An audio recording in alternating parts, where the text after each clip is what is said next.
They say that September is for pretenders. And while that may be true, maybe, we're approaching the end of September, right? So we're getting into October. We're getting into some of those crucial games. And then around November, we start to see who's here and who's there. And then November, that's where the contenders start to show up, right? I said that last season. We're getting to that point right now. At least right now, we're leaving the September is for pretender stage. We have crucial games coming up at the end of September, going on into October, and this weekend for Week 5, we have quite the slate for Pigskin Frenzy. We had quite the slate last week. It's a good slate this week. We're going to get right down into it here on Pigskin Frenzy. Welcome to Pigskin Frenzy, by the way, on this beautiful and a little cloudy, but still beautiful Tuesday afternoon here in Central Illinois. Thank you for joining us. I'm Joel Norris. And whether you're watching on YouTube, listening on Spotify, listening on Podbean, or listening on Apple, a big thank you for taking some time out of your Tuesday to just sit back, watch, and listen to some college football coverage presented by me. Now, if you're watching on YouTube, subscribe to the channel, like each episode, leave comments down below, Spotify, Podbean, and Apple. All you got to do is just share around with others and follow on there as well. X, Instagram, and Facebook, just type in Pigskin Frenzy. Follow, like the pages there. You're going to get episode updates. You're going to get news and highlights from across college and NFL football. You're going to get trivia questions on Instagram stories. Go and answer today's college football question, as well as all things up to date for Pigskin Frenzy. Guys, the website. Don't forget the website, www.pigskinfrenzy.weebly.com. There you'll find a home and about me page. Learn more about me as your podcast host. Contact me. There's a contact info. You can contact me.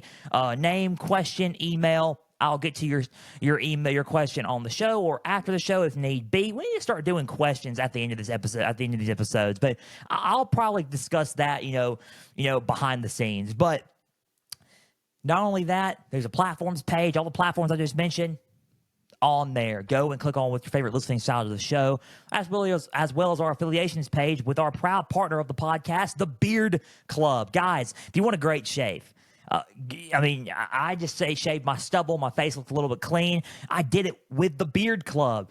Significant others are your male counterpart. Listen up. You're not going to want to miss out on the Beard Club. Beard Club, beard grooming kits, beard growthing kits. Also, they have beard balm, beard oil, beard and face wash, boar bristle brush, razors, combs, as well as 2-in-1 shampoo and conditioners, body wash, loofahs, you name it, all at the Beard Club. Go to my website, www.pigskinfrenzy.weebly.com. There you will find all things up to date for Pigskin, but also you'll go to my website, go to the affiliations page, click on the Beard Club logo. It'll take you to the site. Go to my link tree. It's at the description of this YouTube video down below. Click on it. You can also click on my link tree on the X bio, my Instagram bio, and Facebook bio, and you can go to the link tree, click on the Beard Club link, and get to the website for Beard Club products. Customer appreciation sale going on right now at the Beard Club. 25% off with the code LOYALTY. Type in the code LOYALTY. 25% off for the customer appreciation sale at the Beard Club. Beard Club is going to make your grooming needs and facial hair needs be met. Proud partner of Pigskin Frenzy. Thank you for being our partner for the podcast here at Pigskin Frenzy. College football day to day. We're ready to rock and roll now. Whew. Just take a breather for a second after that intro promo for this show. Wow. Weekend was, and it showed a lot, honestly. It showed a lot about the Tennessee Volunteers. We're going to talk about that. 3-1 in my games, by the way. 3-1. I'm on a roll with picking these college football games and just covering college football. It's my first love, my favorite. It's I started with college. College is just something, man. It really is. College ball is just something, and we're gonna discuss. And this is for the love of college football, right? These games and these slated games this weekend for sure it's for the love of college football. This is why I love college football and covering the sport. Tennessee did really, really well.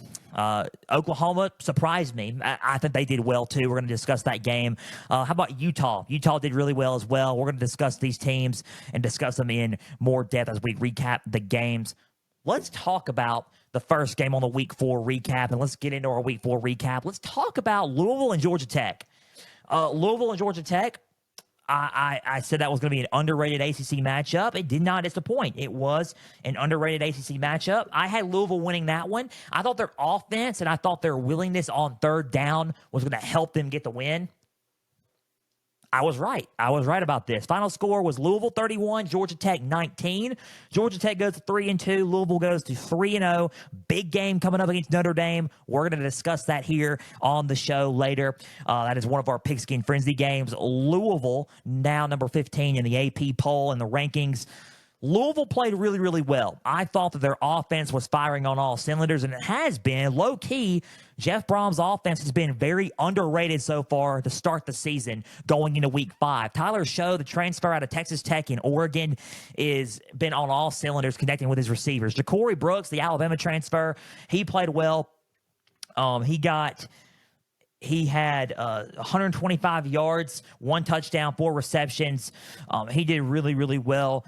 Chris Bell did well as well, 82 yards with 2 receptions and a touchdown. Those firing away at all cylinders, those long-range touchdowns and those big-time plays is what got Louisville to win this ball game. I think their explosive plays really helped them out in this game. I thought the offensive line really looked good. Winning on third down has been an essential thing for Louisville. Now, they were 2 for 9. I mean, a little bit lower than expected, but they still won on some crucial matchups, and that's what got them the win. Running the football, they did not. They had a little bit of success running the ball, but mainly throwing it. I expected them to run the ball more. I really want them to run the football more, but we're going to get into that later. But Louisville looked good offensively and fired on all cylinders. They also stopped Georgia Tech when it counted. Defensively, they stopped them when it counted. They forced one crucial turnover, a fumble, and I think right there with that turnover is what kind of steered the game away from Georgia Tech. That defense was good. They stopped them and got them and got them and helped them as a big part of the victory there. But explosiveness on offense, getting some crucial stops. Ja'Cory Brooks being a factor in this one is what helped Louisville get the win. I am really impressed with Louisville right now, 3-0. I think that they keep going the way they're going, they're going to be just where they were last year, and that's closer to an ACC championship game berth. And we just got to watch out for Louisville. There's some sleeper teams in the ACC, man. With Miami leading the way, you got Clemson firing on all cylinders again. You got Louisville firing on all cylinders. Vatech and Georgia Tech are still not out of it. Vatech's got Miami Friday. I'm going to keep an eye out on that one. I'm not doing it as a pigskin game, but I'm going to keep an eye out on that one. You got Duke still 4-0 involved. Manny Diaz turning it up with Malik Murphy there. Firing on all cylinders. Louisville is looking good right now, and their explosiveness on offense with Tyler Show it's showing right now. I just think that running the ball is a key factor, and they need to have more of a balanced offense on the ground as well. So that was my recap of Louisville, 31-19. Louisville did really, really well. Let's talk about Georgia Tech before we move on to the other 3 games. Georgia Tech, they did their absolute best. I think the environment was a little too much for them in Papa John Cardinal Stadium. Haynes King, 312 yards, no touchdowns in the air, but they got 58 yards on the ground with a rushing touchdown. Jamal Haynes had 25 yards and a touchdown. They ran the ball well, but not enough to give them the win. I think Malik Rutherford did really, really well with 113 yards. He did throw the ball well. They just couldn't capitalize on drive. I think capitalization has been sort of a problem for Georgia Tech in the past couple of games. I think it paid some dividends for Louisville in this game. I think that Georgia Tech trying to capitalize on drives and not capitalizing on drives kind of got to him. I think penalties got to him as well. Those are some drive killers. And I think they played well. They just didn't. I think they didn't capitalize. I think Louisville played slightly better, and that's what gave Georgia Tech a loss here. I think that I was going to pick Georgia Tech over Louisville earlier in the season, but then I started thinking, look at Louisville go, man. I think Louisville is a solid, underrated team. I think you're going to hear me be surprised. Y'all probably going to be surprised at the end of the episode. But Louisville, yeah, man, I think Louisville is a solid team. I think that Louisville, if they keep going the way they're going, could find themselves playing Miami at the end of the year. I think Miami will make it, honestly, but that's just my opinion and my prediction. But Georgia Tech did their absolute best. That's all I can really say about this game. They did their absolute best. They tried really, really hard in this game. I think that Malik Rutherford was a good piece to help them win. But at the end of the day, they had some drive killers, like not capitalizing on drives, not winning on third down. Penalties kind of got to them. They had 6 penalties. If you look at the stats here, they had 6 penalties for 44 yards, a fumble. While they did win at time of possession, they could not capitalize when needed, and I think that's what cost them in the long run. So final score of this game was 31-19. Louisville defeated Georgia Tech in a solid game for both teams, but Louisville just the better team on that day. So Louisville defeating Georgia Tech 31-19. Let's talk about the next game, and let's go over it. Let's discuss Utah and Oklahoma State. Utah and Oklahoma State, I said that this game was going to come down to time of possession. Remember what I said last week. If you can go back and watch 158 of Pigskin Frenzy on the Return of the Pack episode last week, I said that time of possession was going to be a factor in this game. Guess what? Who was right? Joel Norris was right. I was right. Final score of this game, Utah 22, Oklahoma State 19. I picked Utah to win. Utah got the win. Utah's 4-0. Oklahoma State is 3-1. Close game. Very close game at first. I think Utah was leading 16-3. Then it became 22-6. Then it became 22-11. Then 22-19. And Oklahoma State started coming back late. Big factor was time of possession. Let's go over time of possession for Utah. 42 minutes, 26 seconds. Time of possession for Oklahoma State, 17 minutes, 31 seconds. Domination is what I call that. Domination on time of possession in this football game. I said that Utah was going to dominate time of possession because they've been doing it to teams all freaking year. I thought Cam Rising was going to play. I was wrong about that. He was dressed, but he was used as an emergency quarterback. Kyle Whittingham trusted in Isaac Wilson, brother of Denver Broncos quarterback and former BYU quarterback Zach Wilson. Isaac Wilson started this game and played well for the Utes and got them the win. They're 4-0.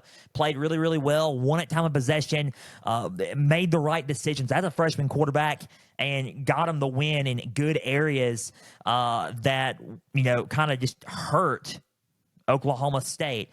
Passing yards, OSU had the advantage. If you want to look at yards per play, 5.6 yards per play. They dominated on the ground. 249 yards compared to Oklahoma State's 48 rushing yards. We're going to talk about Oklahoma State here in a little bit.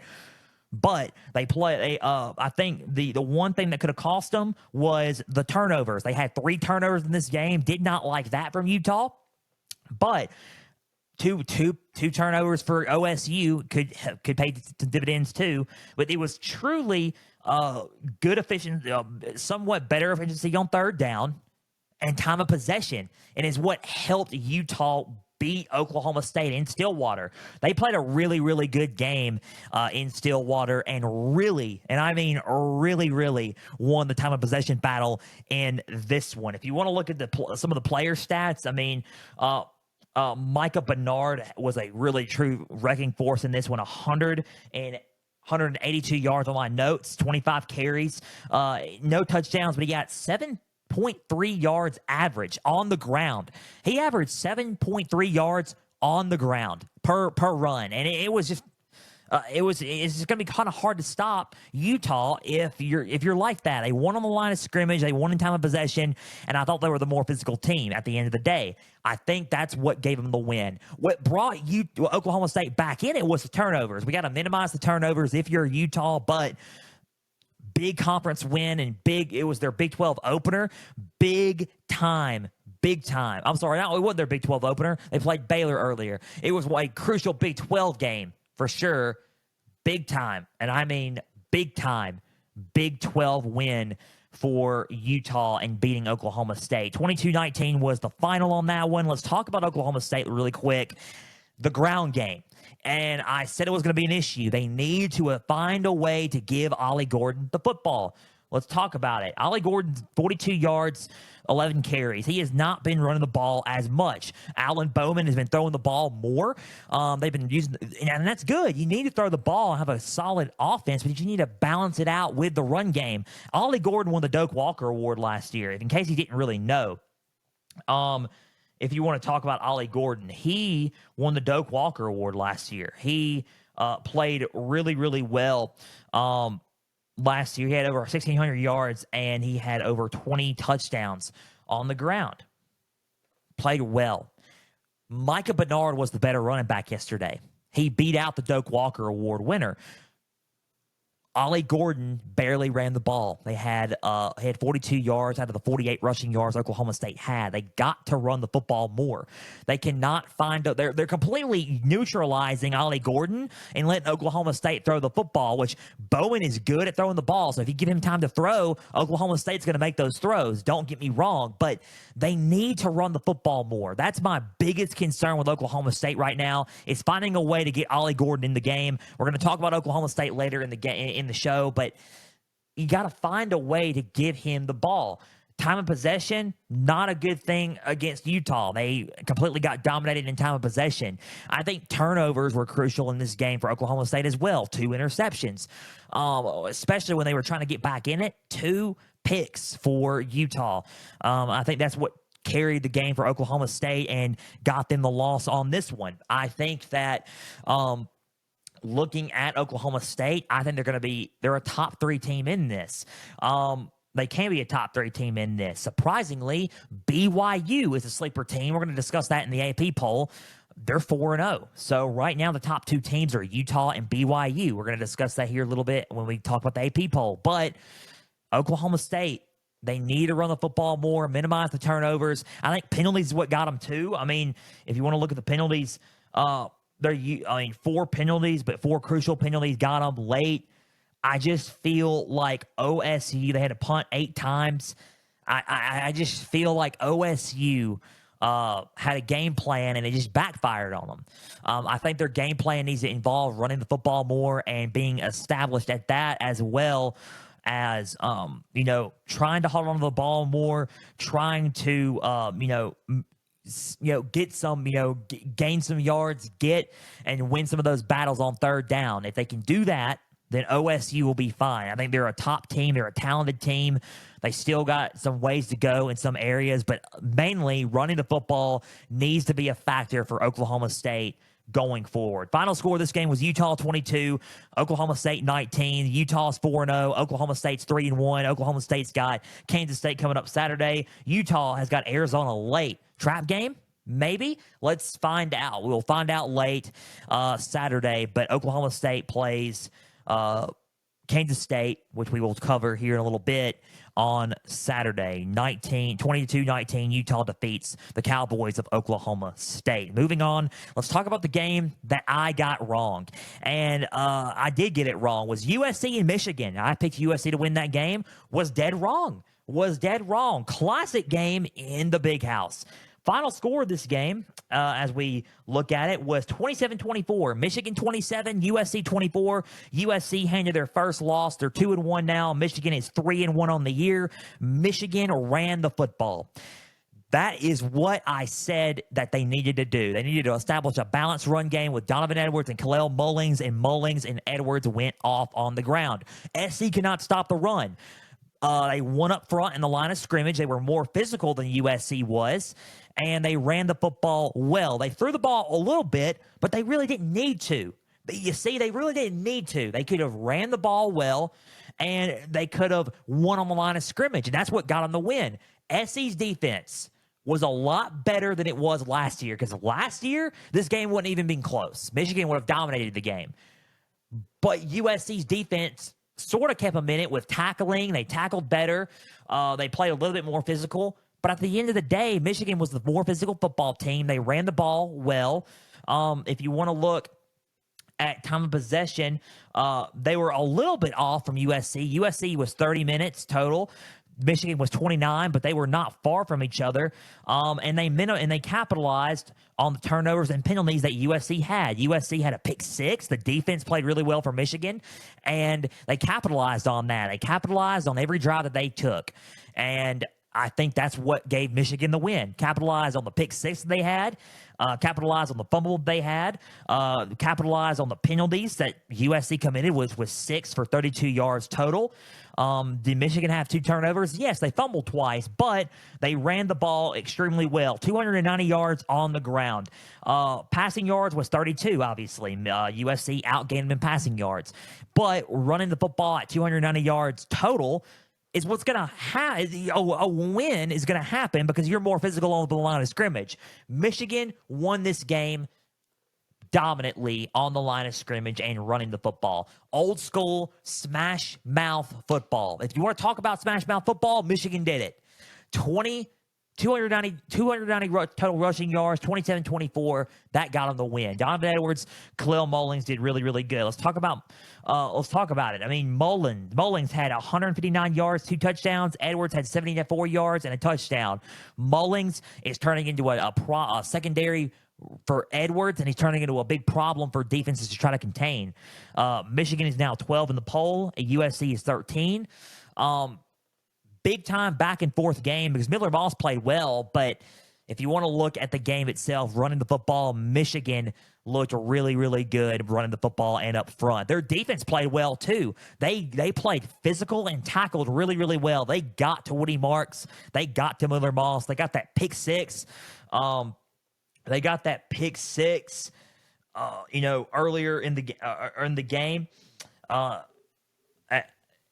I'm trying to think of where it happened. Oh, Will Johnson. Yes, Will Johnson got that pick six for Miller Moss late touchdown in the game. If you want to look at Jair Hill got 6 total tackles. If you want to look at Zeke Berry, he had 5 total tackles. I mean, the defense played really, really hard and physical and made their tackles and openly tackles too. They got open tackles. So Michigan played really, really well in that area. I just thought they were the more physical football team. They were the more physical football team, ran the ball well, and capitalized when needed. And that's really all you got to say about Michigan. That's what got them the win in a very good back and forth football game. This game was much better than I expected it was going to be. I thought USC was going to win and outscore them with the pass, but they couldn't stop the run. That was their biggest problem the whole game. They could not stop the ground game. They had big chunk plays on the ground. Mullings and Edwards did. And that's what cost them. I said that was one of the keys for Michigan last week.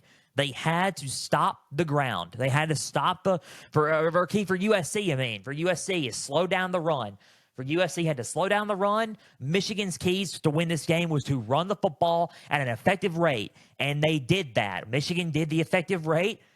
USC couldn't stop it, and that was their key to victory for Michigan, was to run the football at an elite rate, and they did. 290 total on the ground. That's going to get you a win, obviously. Line of scrimmage, very physical. That's really all you got to say about Michigan. This is the Michigan team that people have been wanting to see. The defending national champions don't lose often in September, and they're showing it right now that they're 3-1. They only got one loss, and that was to the number 1 ranked team in the nation in Texas. And the thing is, they got beat down in that game in the Big House, but no more will they lose that. No more in September or are they going to lose, and that's what proved to pay to be dividends. Let's see Saturday what they got on their schedule. They got Minnesota. I expect them to win that game Saturday, so I wouldn't expect Minnesota to win that game Saturday. It looks like they're going to come out with only a 1-loss September this year. So 27-24 was the score of this game. Let's talk about USC before we move on to our last game, and then we'll go over the AP poll and discuss the top matchups for preview and predictions for Pigskin for Week 5. Not a long college football episode that we're doing here today.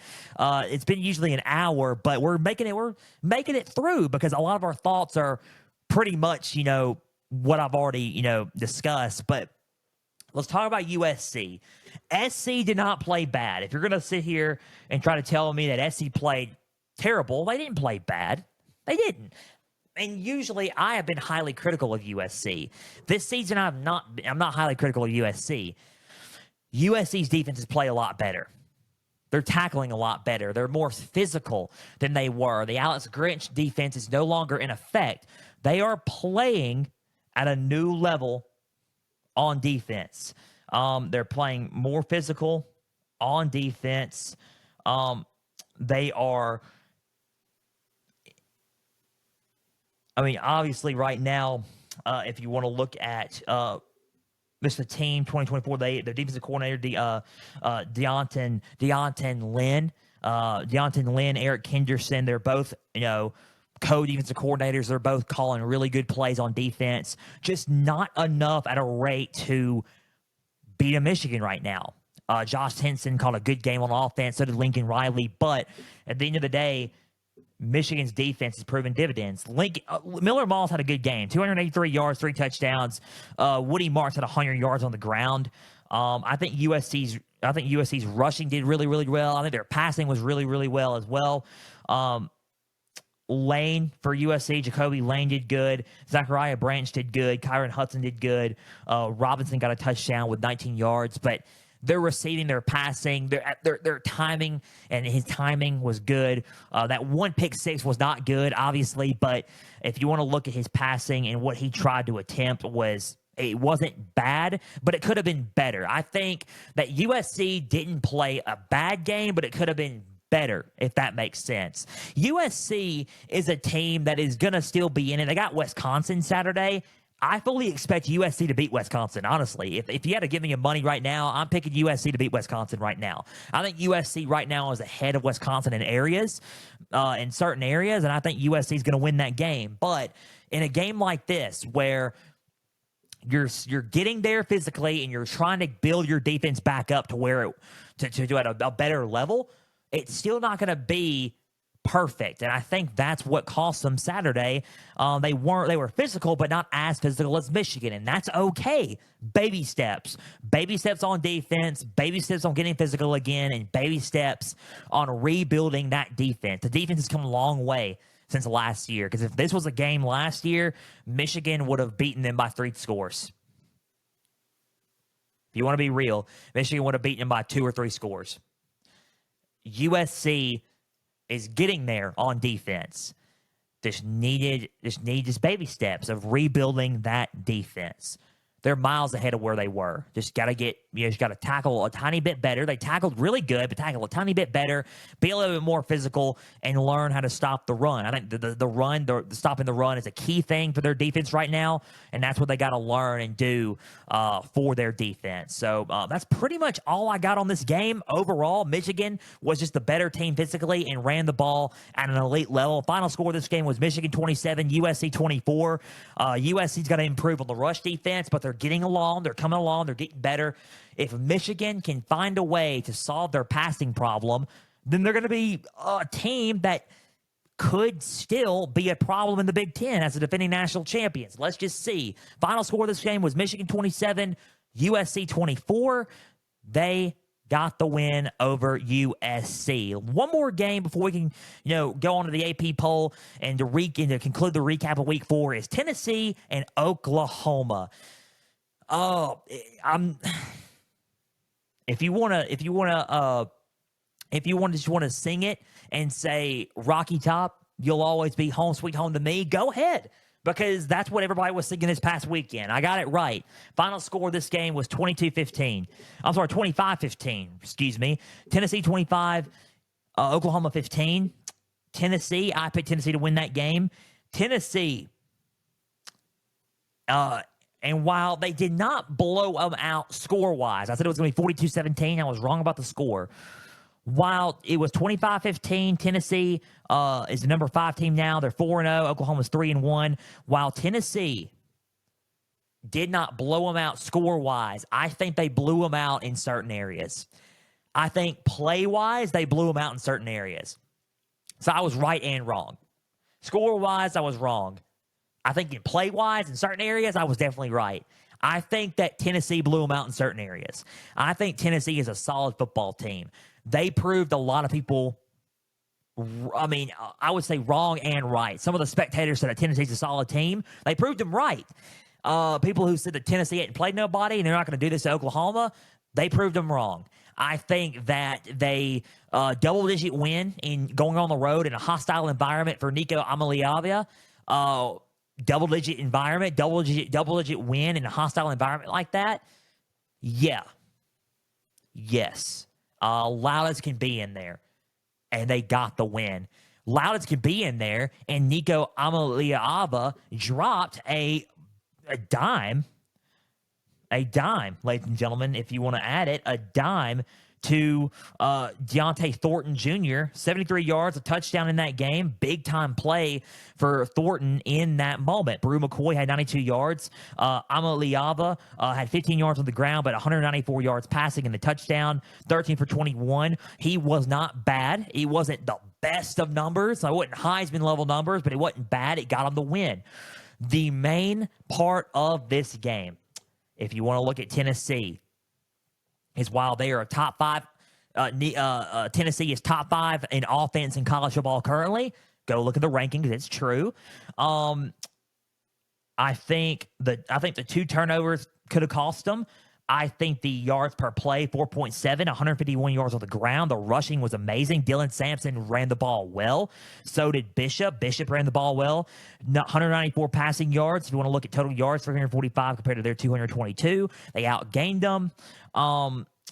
They won in time of possession, 35 minutes compared to their 24. If you want to look at what did well, though, the 2 turnovers is what the 3 turnovers for Oklahoma is what helped them in this. It was all because of the now new number 1 defense in college football, Tennessee Volunteers. I love that That defense is nasty. That defense is a stingy defense. They showed it. Physical defense. When they would run, Oklahoma would run the ball, Tennessee was there. When they passed the ball, Tennessee was there. Open tackles, dominating their offensive line. Their defensive line was dominant, winning the line of scrimmage battle on both sides of the football. Very physical football team on defense. Secondary was covering everybody. Their secondary was good. If you want to look at their secondary, go ahead. If you want to look at McCoy, Jermon McCoy looked really, really good. Keenan Pilley, their linebacker. Tyree West, and also Arian Carter, their linebacker as well. Solid playmakers there. Getting four total tackles for West, 6 total tackles for Carter, for Pilley, 5 total tackles. If you want to look at this team, they're a solid football team on defense, and their defense is going to be a problem. They are the number 1 off defense in college football, hands down, so far. And honestly, if you want to look at my thoughts, I've watched pretty much everybody so far this season. They're the best defense I've seen this season. Hands down, the best defense I've seen this season is Tennessee. If anybody wants to prove me wrong on that, you are welcome to do it. But I think right now, defensively, they have the defense to line up against a lot of teams this season. They are a problem on defense, and I would watch out for Tennessee this season. They proved a lot of people wrong in that regard of, oh, you haven't played nobody. Well, they just did, and they beat a solid Oklahoma team because Oklahoma played well. Final score, 25-15. Tennessee defeated Oklahoma. Let's talk about Oklahoma. We just got done talking about Tennessee. Tennessee up next. As far as I know, Tennessee up next. As far as I know, they're on bye this week. They don't play until next Saturday, so they have a bye week this week. No Tennessee this week. They play Arkansas next Saturday after Arkansas plays Texas A&M. They got to go to Fayetteville and play them on the 5th. Next 2 games up, Arkansas and Florida for Tennessee. We will see how those games go for Tennessee. Let's talk about OU. OU surprised me. I think OU played really, really well in this football game. If you want to be real, I did not understand Jackson Arnold being benched for Michael Hawkins Jr. I think Michael Hawkins Jr., the freshman, I'm confused on why they benched them. I still don't have any answers on that, on why they did that, but they put Michael Hawkins Jr. in the game. I guess they had some feeling that he was going to give them some points, and he really did. I mean, 11 for 18, 132 yards, a touchdown. He also ran and had 22 yards on the ground with 12 carries. Got him a touchdown late. Got him a couple of touchdowns late. Javonte Barnes got him a touchdown late as well. Made it 25-15, but it didn't really affect the game because the Tennessee defense was all over them too. But Jackson Arnold played okay, but he also turned the ball over, fumbled the ball. I guess he wasn't doing well in the turnover area, and Brent Venables wanted to make a change late to see if they can try to get some points on the board against this game before it was too late. The defense proved that it was too late for Oklahoma, but I just didn't really have any confirmation on that. But Hawkins played well. Arnold played good a little bit in the first quarter, but that defense was very physical as well. They challenged that Tennessee offense, and they got some stops as well. And that Oklahoma defense was very physical. Their open tackling was pretty solid. They got some turnovers. They got some fumbles when needed as well. So good on Oklahoma. I think the thing that costed Tennessee, and I think in a way that helped Oklahoma as well, was the penalties. Just going back to Tennessee here for a little bit, 10 penalties, 82 yards. They got to clean. Still has to clean up the penalties. I think that's the one flaw that Tennessee has that can cost them some games is the penalties. Penalties for OU, they played a pretty clean game. 3 penalties with 32 total yards. Not so efficient on third down, but when they did get efficient on third down, they got some big plays out of it. So they didn't run the ball fantastic, but they passed the ball well. But it's okay. They just played a really tough team on defense. OU was explosive in areas. I think the sweeps were getting Tennessee, and those sweeps and those motions were really, really good in that game. I think that OU, their big problem here is really running the football and turning the ball over. I think protecting the football is key, and they need to quit turning the ball over. I think protecting the football and and really just zeroing in on running the football can be good for Oklahoma. That's my honest thought. Their defense is physical. I think their defense is going to compete with Auburn. I think they're going to beat Auburn this weekend. I don't think that OU is going to have trouble going into Jordan-Hare and beating Auburn. I think they're very ready and capable of beating Auburn. I would put Jackson Arnold in. He's got the most experience right now, and I think he will do well against Auburn's defense at the moment. So, really, that's all I got about this game. Tennessee's got the number 1 defense in college football. OU shocked me in a way. They played a lot better and stepped up a lot better than they did against Houston and Tulane, and they came away with a loss. Like I said, it really wasn't a competition on paper and on the field because Tennessee was better, but OU did put in effort, and that's what I liked about it. So, final score was 25-15. Tennessee defeated Oklahoma by 10 points. OU's got Auburn Saturday. Tennessee's on bye until they play Arkansas next Saturday. So we'll see what happens then. We will see what happens with Oklahoma playing Auburn on Saturday. So, okay. That was our Week 4 recap. A lot to say on that. That was my thoughts on everything there. Let's talk about the AP poll for this week before we get into the Week 5 preview and predictions of the games that we are covering for Pigskin Frenzy. We'll conclude the episode that way. Loaded slate of college football games coming on this week. I'm excited about. I was looking forward to doing this episode here today on Tuesday as well. So let's talk about the AP poll really quick, discuss everything, and let's just talk about everything here. Go back to my notes. We have to just touch on the AP poll because we're getting closer and closer to the end of October, and that's when the playoff rankings come out. But that's also when the Frenzy playoff rankings come out as well. So, numero uno, Texas. Texas is still number 1. Georgia is still number 2. Ohio State defeating Marshall in a blowout, still number 3. Alabama 4. Georgia, Alabama are playing each other. Tennessee jumps Ole Miss. Tennessee's at 5. Ole Miss is at 6. Tennessee with a good win against OU jumps Ole Miss. Ole Miss is at 6 still. Number 7, Miami. Good win against South Florida. Number 8, Oregon. Number 9, Penn State. Penn State or Oregon didn't play anybody, but Oregon will play somebody this weekend. They play UCLA. Penn State played Kent State. They have a big game coming up against Illinois Saturday. Utah with a big win against Oklahoma State. They're in the top 10. Missouri going from 7 to 11. 7-Eleven, that's funny. 7-Eleven, the gas station. Go get your Slurpees. But 7-Eleven, Missouri is at 11 now. They dropped 4 spots because of that tough game against Vanderbilt. They didn't play the best, and I think they kept Vanderbilt in it when they could have put them away. They beat them in double overtime, and Missouri ended up winning that game by a missed field goal and beating Vandy. So Missouri at 11, Michigan defeating USC. They're back at 12, Michigan at 12. USC drops 2 spots from 11 to 13. LSU, what we wanted to see from LSU. LSU's at 14. They defeated UCLA. They started fast, started off hot, didn't come in as many penalties. They were more disciplined. They had an aggressive approach on offense, attacked downfield, and they finished the game strong. They beat UCLA, blew out UCLA at home. They beat them 34-17.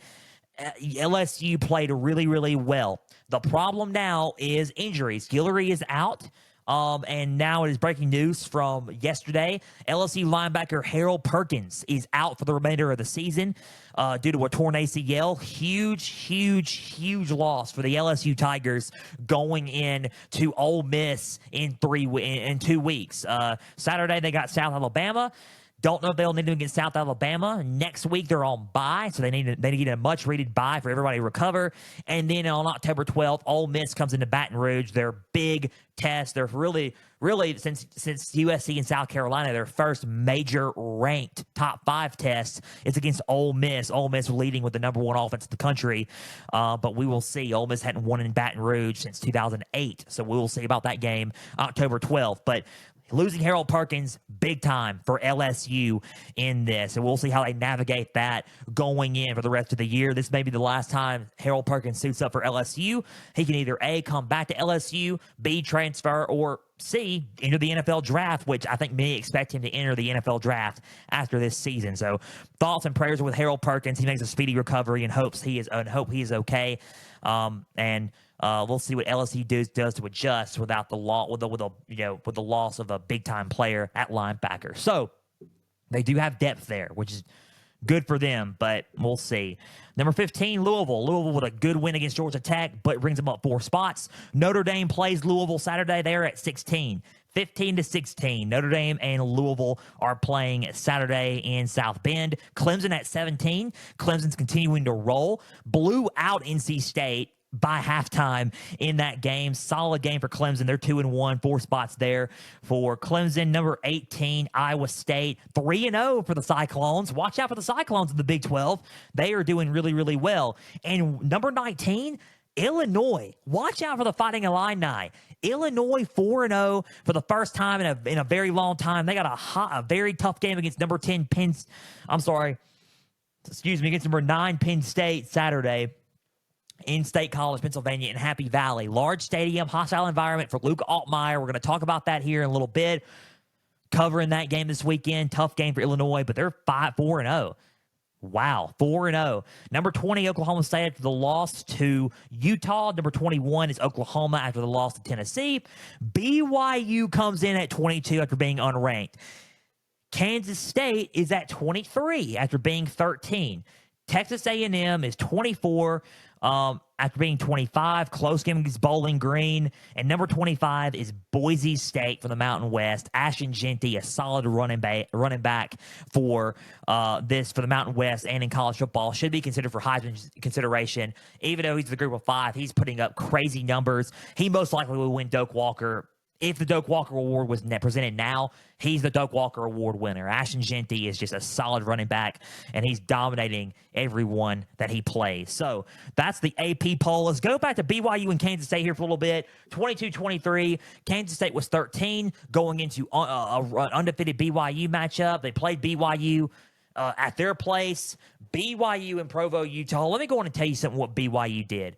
38-9 was the score, if I'm not mistaken, for BYU. They dropped, as far as I know, let me go back to my notes here. The score was 38-9.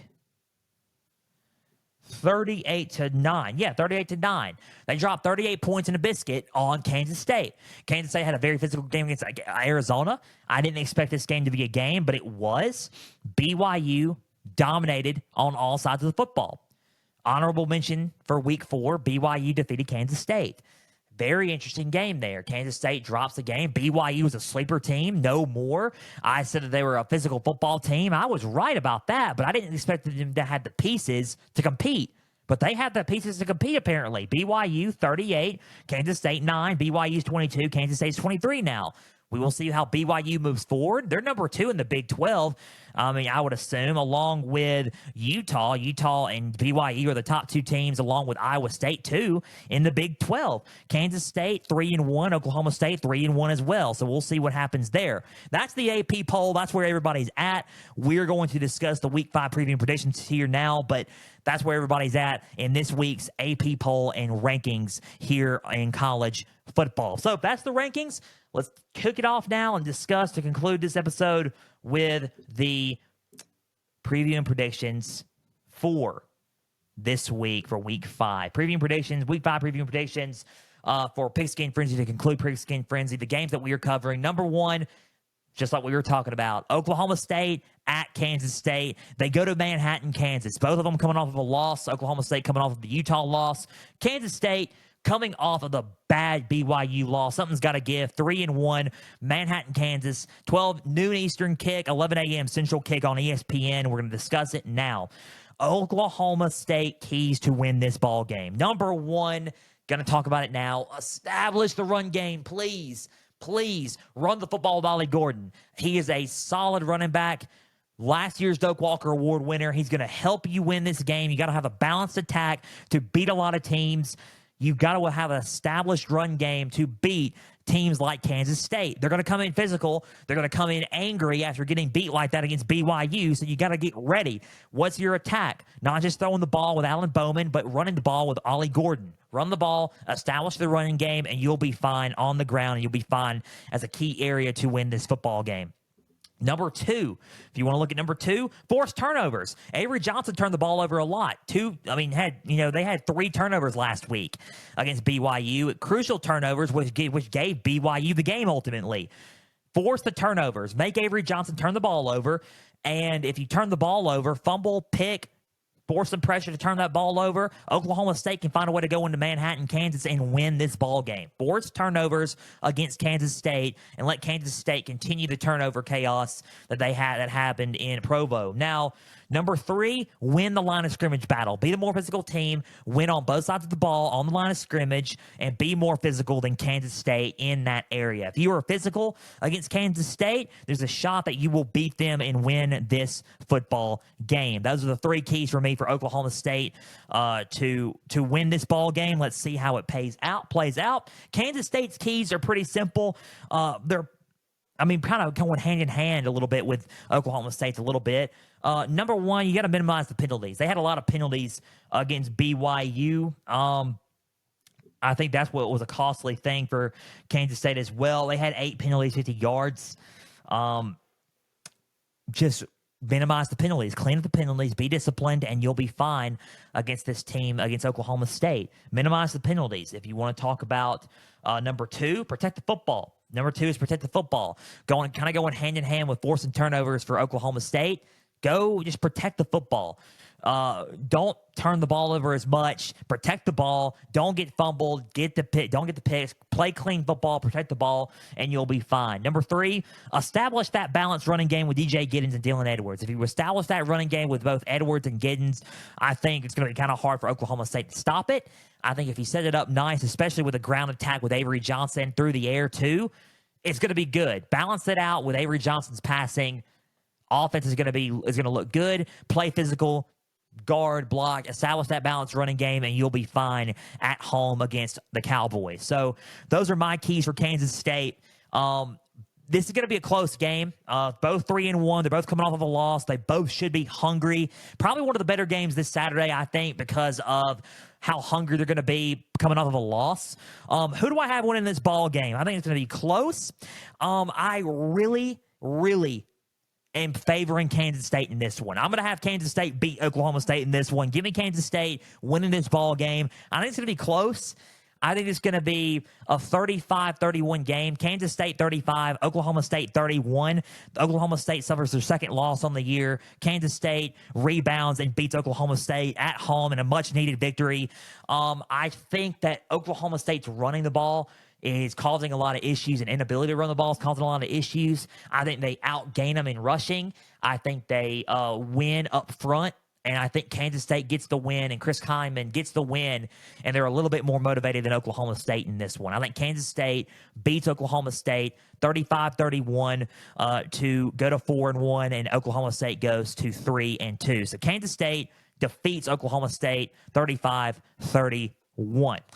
Louisville, Notre Dame in South Bend. Interesting game because last season, Louisville beat the brakes off of Notre Dame, and it's a very interesting game because now they're going to South Bend this time to do the game. Louisville at Notre Dame, 3-0 for Notre Dame, 3-0 for Louisville. At Notre Dame, 3-1. Something's got to give here. Who's going to be 4-1? Are they going to be 3-2 or 4-1? And it's Louisville going to keep that O on their record. So, who's going to win this game? High octane offense with Louisville coming in. Trying to finally get some sort of rhythm on offense for Notre Dame. Let's see how it works out. Louisville's keys are pretty simple for me. And if you want to look at their keys here, number one, you got to run the football more. I think if you have a balanced attack on offense with Tyler Show throwing the ball to Ja'Cory Brooks and those receivers, if you run the football more, it should be good for Louisville because Louisville's not, I think Louisville's okay, but they're in the same boat as Oklahoma State in a way of trying to run the ball. I think they're more explosive than a little bit than Oklahoma State, and I think that's what's giving them some recognition on offense. Let's look, if we can, look at the rushing yards for Louisville. They had 57 rushing yards total on the ground. If you want to look at Donald Chaney Jr. From Miami going in to transferring to Louisville, 23 yards on the ground. You also have Show running the ball, but you also have Kejuan Brown. You have Kejuan Brown. You have Traylon Maddox. Excuse me, that's Louisville's running back. So you got Kejuan Brown. You have Isaac Brown. You have Duke Watson. You have all these guys, including Donald Chaney Jr. at main running back, to run the ball for you. So if you run the ball and balance that offense out with Tyler Show throwing the ball to Ja'Cory Brooks, it should be good. It really should. Ja'Cory Brooks and Chris Bell, it should be fine. Have a balanced offense, run the football more, and get some yards on the ground. And I think that's going to be a good area in victory for you, for Louisville. So Louisville run the football more. Number two, keep winning on third down. If you win on third down and get some of those wins and convert and move the ball down the field, that's a good way to win right there, dude. That's a recipe for success. Win on third down. Number three, slow down Jeremiah Love. Don't let him get going. If you let Jeremiah Love get going, it's a drive killer, it's game killer, and Love is a solid running back for the Irish. If you get Jeremiah Love going and get Riley Leonard going on the ground because they had a dominant running game and dominant offense against Miami, Ohio last week, if that happens, it's not going to be good for Louisville. But if you slow him down, contain him, a sign of victory can be there for Louisville. That's Louisville's keys. Let's talk about the Irish's keys. Let's talk about Notre Dame's keys here. Number one, minimize the penalties. Please minimize the penalties if you're Notre Dame. Oh, please, because that's what you're going to have to do if you're Notre Dame to win this ball game. Penalties were, I would say, overall were a little bit of an issue. I mean, 8 penalties, 66 yards against Miami, Ohio. Penalties have been kind of a stronghold for the past few games for Notre Dame. I think if you minimize the penalties and clean that up and play disciplined football, you should be fine in this game. It's not going to, hurt you in this game. It's a top game, so you're going to need to play discipline and clean football in that area. Number two, run the football with Jeremiah Love. Make the drives, kill their momentum with Jeremiah Love in the hopes with Love. Run the football with him, and everything's going to be fine there. If you play like you did with Jeremiah Love last week, everything's going to be fine. Run the ball with Love and establish the run with him. Everything's going to be fine if you run the football and he's running at an elite level. It's going to be kind of hard to stop Notre Dame from winning this ball game. Number three, pressure Tyler Show and get some stops. If you get some stops on third down, kill some drives, pressure Tyler Show, contain Ja'Cory Brooks, contain their offense, and pressure him, get some stops, even some turnovers even, you have a good win there against Louisville at home. So those are the three keys that I got for Notre Dame in this one. It's going to be a tough game, I think. Who do I have winning this ball game? Tough game for both. I think that it's going to be back and forth. I think that Louisville's going to win on third down, though. I think they're going to win on third down. They're going to keep going. I don't think that Notre Dame's offense is consistent enough right now to beat Louisville. I got Louisville winning this game. I think Louisville's got the guys to beat them. I think Louisville's going to win this game in South Bend, and it will be Louisville 35, Notre Dame 24. Louisville 35, Notre Dame 24. I think 35-24 will be the score. Louisville defeats Notre Dame again, and Louisville gets the win over Notre Dame, and Notre Dame goes to 3-2. Louisville goes to 4-0, and this ends Notre Dame's playoff hopes as we know it currently. So 4-0 for Notre Dame, 3-2 for 4-0 for Louisville, 3-2 for Notre Dame, 35-24. Louisville defeats Notre Dame in South Bend. You're probably shocked at me picking Louisville. I just think that Louisville's offense is going to get some wins this Saturday. So that's just the way I see it. 35-24, Louisville defeats Notre Dame. Told you it was going to be a shocking one there. Louisville upsets Notre Dame. Now, Illinois at Penn State, 6:30 game on Fox. Going to be a big-time game there. Illinois 4-0 at Penn State 3-0. Something's got to give here. Night game, packed-out crowd, homecoming game for Penn State, in-state college, Pennsylvania. Happy Valley is going to be rocking. The Nittany Lions are coming. It's going to be huge.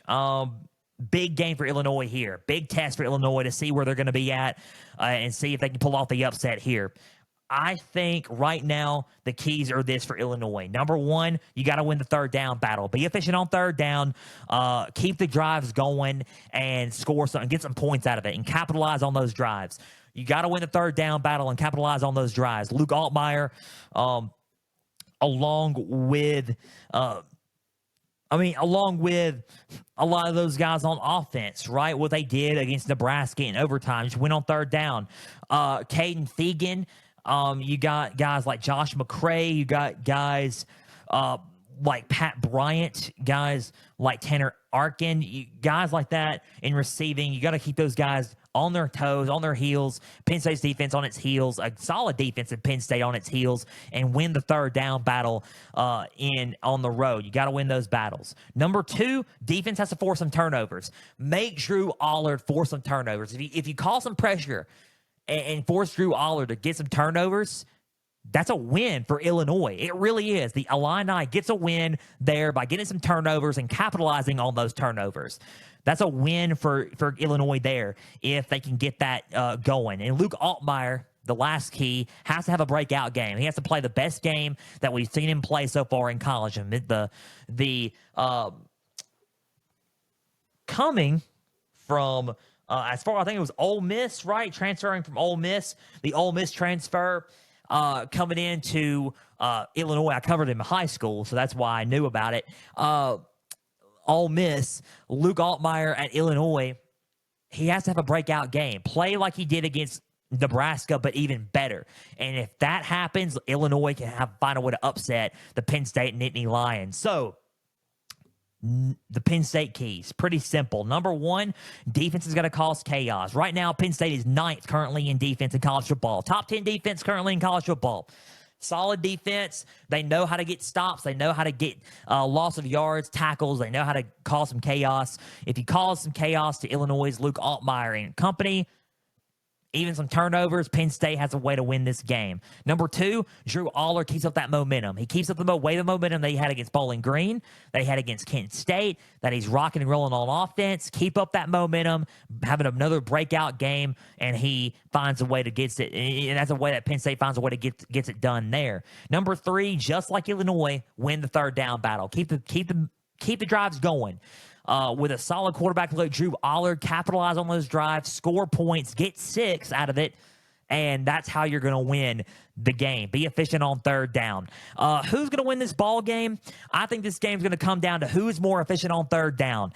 I think it's going to be a close game. I think they're both going to be efficient on third down. I think that right now, Drew Aller's playing a little bit better. I think the defense for Penn State is going to be a little bit better. I think it's homecoming, hostile environment. I got Penn State winning this game. I think it's going to be close, though, because I think Illinois is going to give Penn State all it's got in its best game. Very, very close for Penn State. Penn State goes to 4-0. I think they beat Illinois probably by a score of 24-17. Penn State 24, Illinois 17. Penn State defeats Illinois. Illinois goes to 4-1. Illinois goes to 4-1. Penn State goes to 4-0 and defeats Illinois. So give me Penn State defeating Illinois 24-17. So Penn State wins at home in a tough, tough game.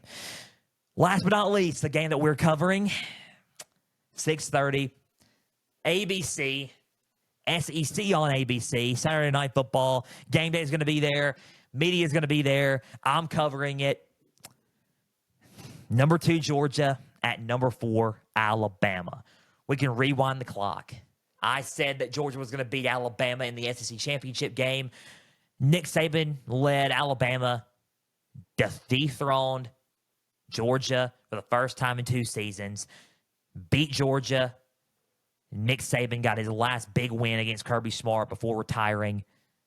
The only person that has a kryptonite is a Nick Saban Alabama team, but also an Alabama team in general. Kirby Smart won in the national championship against Bama, but so far, at least once, but so far in the other games, national championship included, he just can't figure out a way to get to Alabama. That's the big thing here. Can Kirby Smart get to Alabama? He has a chance to do that. Kalen DeBoer is the new man up. First big-time game for Alabama this season. First really big-time game for Georgia this season as well. Number 2, Georgia at number 4, Alabama. Home game in Tuscaloosa. Bryant-Denny, Nick Saban Field's going to be rocking Saturday. Here we go. That's all I got to say. Here we go. Alabama, Georgia. I'm ready. I've been waiting for this one. I told everybody I was going to cover it a week ago. Let's get it going. Georgia at Alabama, both 3-0, both coming off of a bye. Georgia coming off of a tough one against Kentucky. Bama coming off of a blowout win on the road against Wisconsin. Something's got to give here. Georgia's keys are this. Number 1, minimize the penalties. You had a lot of penalties against Kentucky, a lot of boneheaded penalties against Kentucky. Against Alabama in Tuscaloosa, not going to go in your favor. So you got to minimize the penalties, clean up the penalties, and you will be okay in this game. Number 2, win the line of scrimmage battle. If you want to be honest, you have to be physical in this game. And I think this game's going to be won in the trenches. I really do. Who's going to be more physical? Number 2, win the line of scrimmage battle. I'll line your guys up against our guys on D-line, O-line, both sides of the ball. It doesn't matter. Win the line of scrimmage battle. Number 2, you got to slow down their running game. With Jalen Milroe, especially with Jam Miller and with Justice Haynes, you got to slow down and contain that running game. Make Jalen Milroe throw the small passes, the medium passes, deep balls. If he throws the deep ball and if you take away that deep ball and take away those running lanes, you have a shot at beating Alabama in Bryant-Denny. So that's the Georgia's keys for me. 3 keys for Alabama here to win this ball game. Georgia is a 3-point favorite now in Bryant-Denny. This coming up Saturday. Number 1, establish the running game with Jam Miller and Justice Haynes and Jalen Milroe. So kind of the opposite of the number 3 is. Number 1, if you establish that running game, run the ball, and have an elite form of rushing, then you have Georgia on its ropes and you have a shot at beating Georgia and upsetting them at home here. Number 2, Jalen Milroe has a Heisman game. In essence, keep playing how you're doing now, but elevate it a little bit, right? Have your Heisman moment against Georgia, put up numbers, and if you put up those numbers, be explosive with Hollywood Ryan Williams, the freshman receiver, with Jeremy Bernard, Kobe Prentice. If you do deep balls and if you run the ball well, put up the Heisman numbers, you'll be fine, and you have a shot at winning this game. Number 3, just like number 2 for Georgia, win the line of scrimmage battle. It's going to be one in the trenches. Going to be physical. If you can be more physical than Georgia, win in the trenches on both sides of the ball, O-line and D-line, you'll be fine. Win the line of scrimmage battle, and that's a good way of victory for Alabama and Kalen DeBoer to get a huge win in his first stint as his first year as Alabama head coach, and a big time win for Kalen DeBoer as Alabama head coach starting out. So, who do I have winning this ball game? It's going to be back and forth. It's going to come down to physicality. Who is going to be more physical on the line? That's the number one question. I'm going to line my guys up against your guys. Who's going to be more physical? Who's going to have the right mindset going into this game? That's the two biggest questions going into Alabama at Georgia. Georgia at Alabama. Who has the one? Who's going to be more physical and win the line of scrimmage battle? Number two, who has the mindset right now of playing winning football in this game? That is the two big questions in this game. They'll be answered Saturday. Bama has talent. They're explosive. Very explosive. You look at their line with Caden Proctor, with Tyler Booker, you got Kobe Prentice, you have Milroe, you have Bernard, you have Miller, Haynes, Ryan Williams. That explosiveness on offense. The question comes in for me is the secondary. They have Keon Sabb, Damani Jackson, yes. Malachi Moore, yes. They also have some little bit lesser experience on the D line as well. They got the linebackers there with Deontay Lawson. But let's just see, right? They got the talent. They got the explosiveness. They got the pieces to upset Georgia and win this game and tell everybody that, hey, we're still Alabama. The bottom line is Georgia's going to come into this game ready. They're going to come in motivated. They're going to come in angry. And everyone's going to tell them, hey, Bama's got a better percentage at beating you guys at home than y'all do there, and y'all don't have what it takes to beat Alabama. Alabama's y'all's hump. Y'all can't get over Alabama to be the best team in the conference. It's going to light a fire under them. That ranking from 1 to 2 is going to light a fire under them. I don't think they really care about the ranking, but it's going to light a fire from how they played against Kentucky. They're going to be well prepared. I think Georgia's going to go in and win this game. I think Georgia's going to go beat Alabama.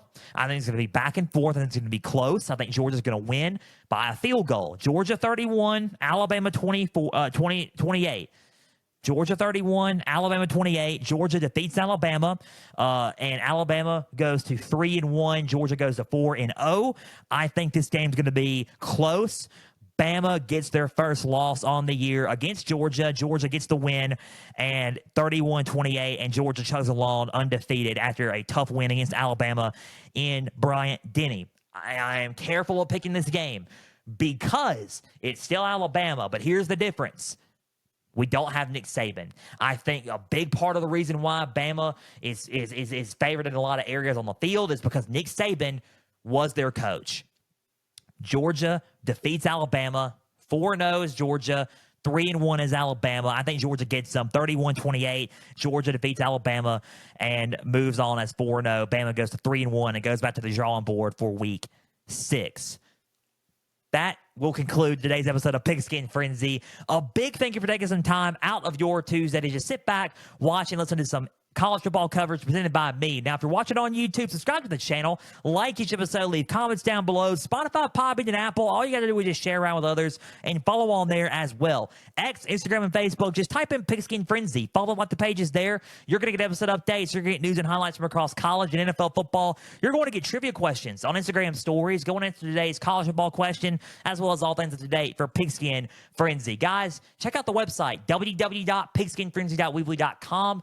You'll find all up to date for Pigskin Frenzy. Shout out to the Beard Club for being our proud partner of the podcast. We will be back Thursday for our NFL edition of Pigskin Frenzy. We're going to go over the Week 3 recap, the Week 4 preview and predictions for NFL this week, and we're going to talk about who's in and who's out on the Pigskin Frenzy NFL injury report. So until NFL edition, our latest NFL edition of Pigskin Frenzy on Thursday, I'm Joel Norris signing off. We will see you then. For everybody out there, please and always stay the course.